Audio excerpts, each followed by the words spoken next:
Nous allons créer un nouveau document pour vous montrer comment on va pouvoir faire le GIF animé.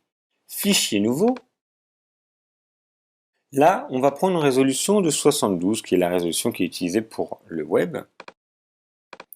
En pixels, on va prendre par exemple 1000 par 500 en 72 pixels pouces. Je vais avoir ce document qui s'ouvre.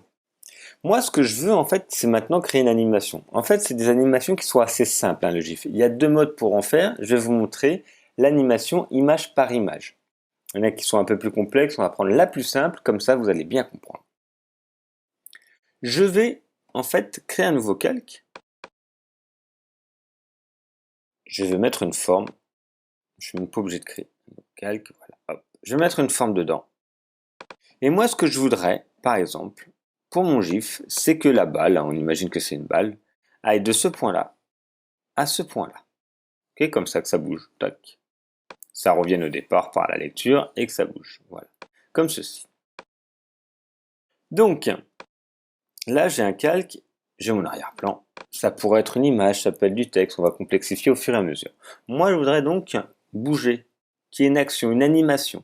Je vais donc ouvrir dans les fenêtres.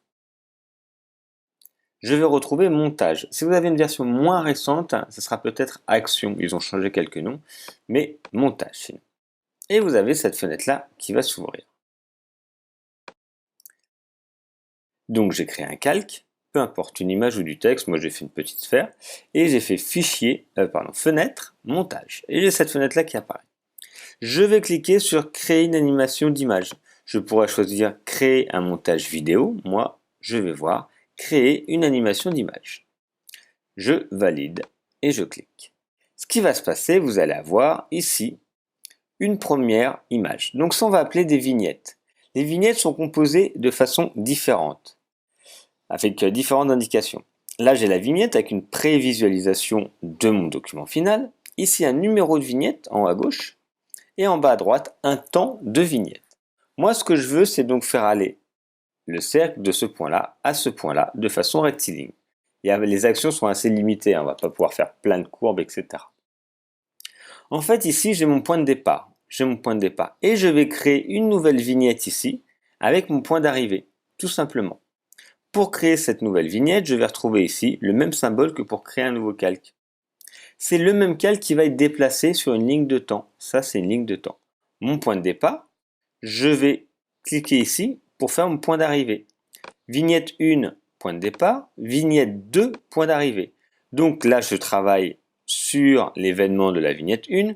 Et là, si je suis là, sur la vignette 2. Je vais donc déplacer mon cercle. Et vous voyez, dans la prévisualisation, on voit bien, ici, ça passe de la vignette 1 à la vignette 2. Ça bouge également dans le calque, mais ça n'a pas créé un deuxième calque. Si j'appuie sur play, attention, ça fait mal aux yeux, voilà. Ça bouge très vite d'un point A à un point B, de mon point de départ à mon point d'arrivée. Je vous remonte rapidement.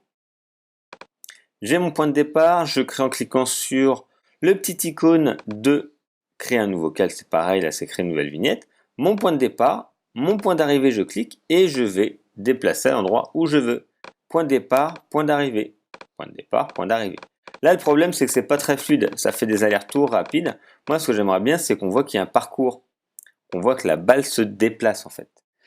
Je vais pas moi-même m'amuser à faire, enfin, je pourrais le faire, hein, à faire plein de vignettes et les déplacer une à une. En fait, il y a une fonctionnalité.